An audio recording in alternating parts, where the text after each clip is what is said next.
Hey guys, welcome to Through the Bible Verse by Verse, a plain and simple study of God's Word, verse by verse, chapter by chapter, book by book, through the entire Bible. We're currently in Genesis chapter 1, and we will probably close out Genesis chapter 1 today. Genesis chapter 1 covers the first 6 days of creation, as I said in the last study. The way that Moses is writing this is he's laying out the general creation, and then in chapter 2 he's going to zero in on a couple of give more details or added details to a few of the points of a creation. Now I want to kind of revisit, and then we'll close out chapter 1 today, about the creation of man, the very unique creation of man. Let me read it again, and then we will move on. This is verse 26. Then God said, "Let us make man in our image, according to our likeness. They will rule over the fish of the sea, the birds of the sky, livestock, all the earth, and the creatures that crawl on the earth." And again, how has science disproved this claim here, right? Because man does rule. We're not grading how man rules, by the way, but we are saying man rules. Verse 27, so God created man in his own image. He created him in the image of God. He created them male and female. God blessed them and said to them, "Be fruitful and multiply, fill the earth and subdue it, rule the fish of the sea, the birds of the sky, and every creature that crawls on the earth." God also said, "Look, I've given you every seed-bearing plant on the surface of the entire earth, and every tree whose fruit contains seed. This food will be for you, for all of the wildlife of the earth, for every bird of the sky, and for every creature that crawls on the earth, everything having the breath of life. I have given every green plant for food." And it was so, and God saw that verse 31 again. God saw all that he had made, and it was very good. Evening came, and then morning, the sixth day. A couple of points I want to, again, try to get to. Again, to me, there's so much to unpack here, and sometimes I think I stumble over trying to figure out what I want to unpack. But anyway, again, we see God creating man, that the earth was created for man. Later in chapter 2, we will get into the marriage, the relationship. But we see that all of this, the first 5 days of creation, was in preparation for God's crown glory, which is man. And then we see that man was created in God's image. In other words, if you look at man, is an earthly expression of God. Okay? Again, you have to wait until we get to chapter 3 to understand where we fell from, what sin has done to man. Okay, we're looking at before, so our consciousness have only known the curse of sin. All right, but if you can just imagine before the curse of sin, and this is this glimpse that we get into here, how how it was, right? So first and foremost, man in his purity was created in the likeness of God. So when we think about the emotions, think about this: the way our mind works, that's created in the image of God. Think about our emotions, that was created in the image of God. You know, the range of emotions, the ability to feel, that was created in the image of God. Right? Now, why am I saying that? Because if you look at man in this perspective, we also can get an image of how God is, because we're created like him. So the fact that we laugh, we know that God laughs. The ability to feel sad, because God feels grief. Okay, so these emotions, remember, were created like God. So we are a physical representation of God. Okay, so that, again, how is God? Look at man. Right? So, now, again, you have to keep this in mind. This is before Adam sinned. So in its purity. Now we'll get to some other physical stuff in the next chapter. So, but just in general, as Adam is standing, he is a physical representation of God. That's the wonder of that. When God created man, that he was creating a physical representation of himself. And unlike any and every other creature on the planet, there is none like man, because man is created in God's image. The birds is not created in God's image. Monkey is not created in man's image.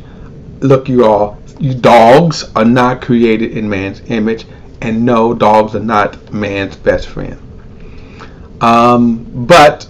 So man is created, so man could think like God, feel like God, and then rule like God. And we're going to see that. And he had the capacity to do that. Okay. So that's what we see in verse 26. They will rule the fish of the sea, the birds of the sky, livestock, and all the earth, all the creatures that crawl. This is the capacity of man. Okay.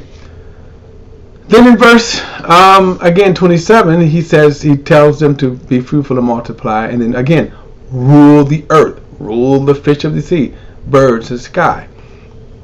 So we do that right now.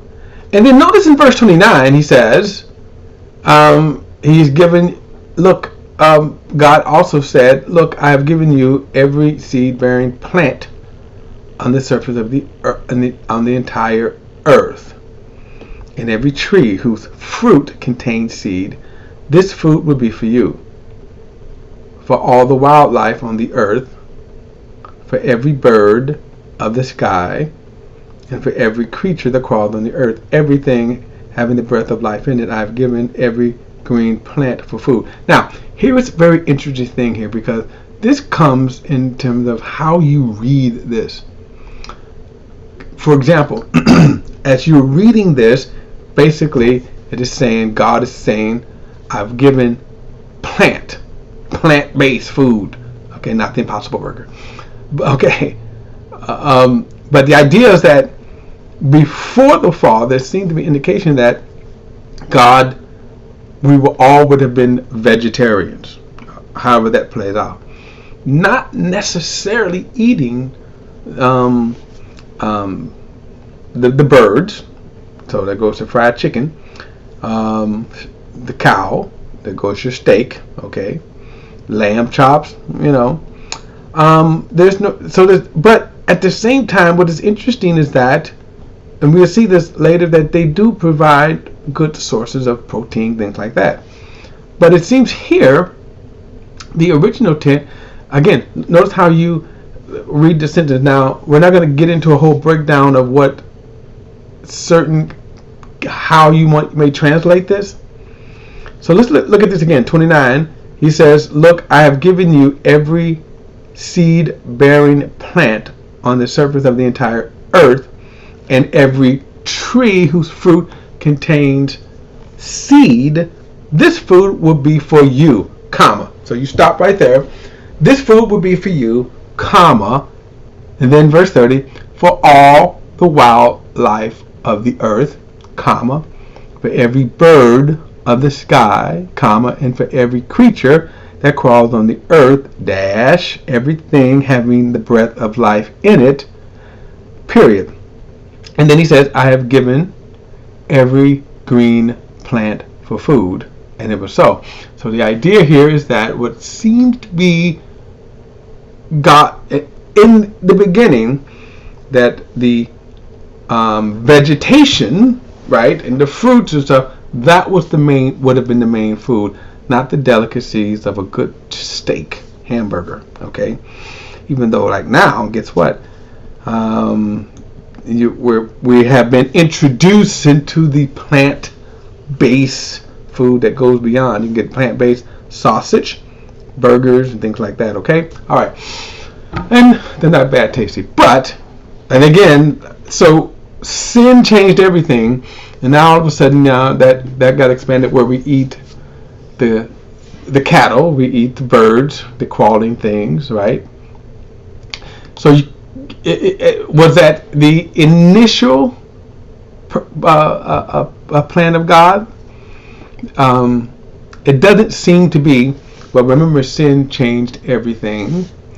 And if you want to make a health kind of case for that, whether it's healthy to eat meals or things like that, things change. Okay, sin changed everything. And then of course, are people healthier?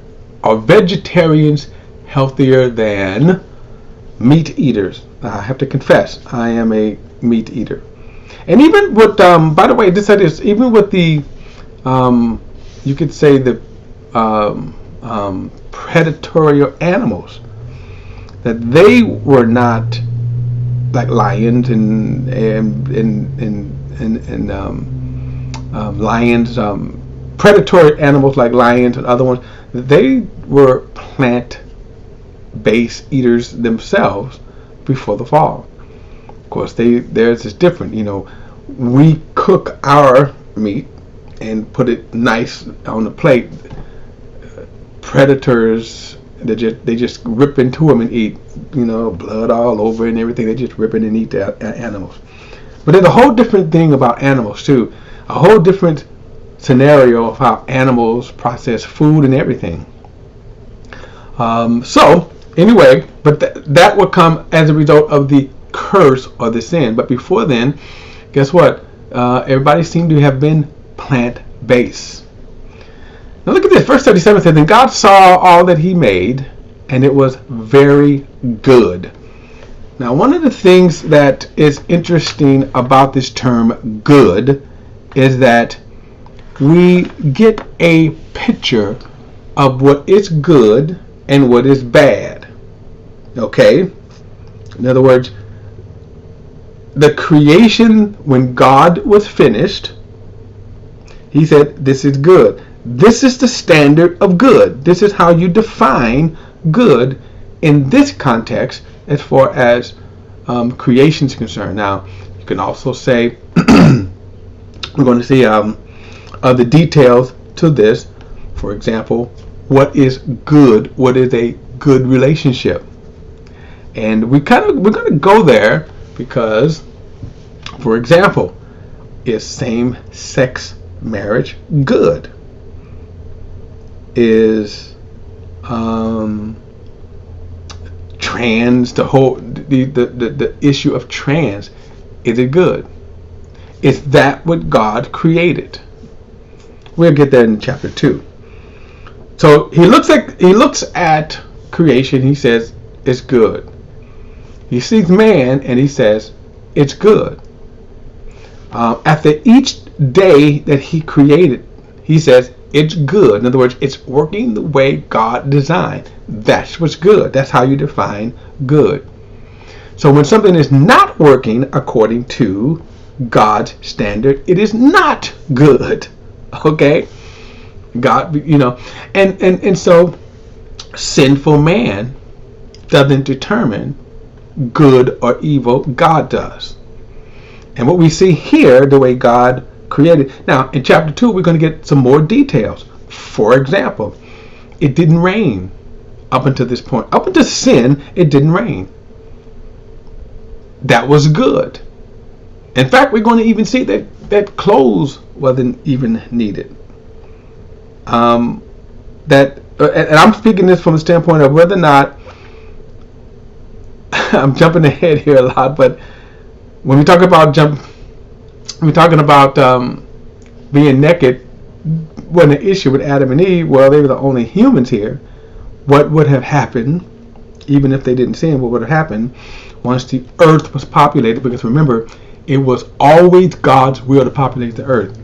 Well, we'll never know because they sinned before then. Okay, what I'm speaking about here is the perfect climate of the earth. At this time, you did not need clothes. It was a perfect climate. Okay, so what God turned over to man was perfection, a perfect creation. One of the problems with science is because they discount the spiritual. So you cannot gauge, like take psychology. The reason why the foundation of psychology is wrong is because they discount the sinful nature of man. So you start from the wrong place. And you can also that's why things can get, in other words, if you consider God as the starting point, you can consider a lot of things about science, about the nature of science, things like that. They don't. Okay, we ran its course on that. Here's my point. To try to gauge even timelines. Remember, things change rapidly once man sinned. All right? So when we think about Adam, and you think about at this point that there's one land mass. Remember, the waters surrounded the land mass. We can't speak for sure on this, but there wasn't continents, and truthfully, we can't really say how it was. We don't know. We really can't speak and say how it was. I know, because again, everything changed. The weather patterns changed. So from this perspective, all is good right now. So Adam ruled. Notice he ate, and then God said, "Hey, everything is good." Verse 28 again, God blessed them. Now he's referring to man, the male and female. And God said to them, "Be fruitful and multiply and fill the earth, and then subdue it." So the animals he tells, be fruitful and multiply, but man, he says, subdue it. Now notice that term, he says, subdue it, and then rule the fishes of the sea, the birds of the sky, and everything that crawls on the earth, every creature that crawls on the earth. So, one of the things too, remember that there is a lot here that we don't get into. There's a lot because God just said, why get into it? We probably will not get into it until we get to heaven, but there's just a lot here. There's a lot that could be said that is not said. So the picture we have here is the first 6 days of creation. And now here's the interesting thing. What God wanted to create it, and then what God wanted to tell us about this creation is now complete. Okay? And then all's good. Alright guys, chapter 2 in our next study. I'll see you then.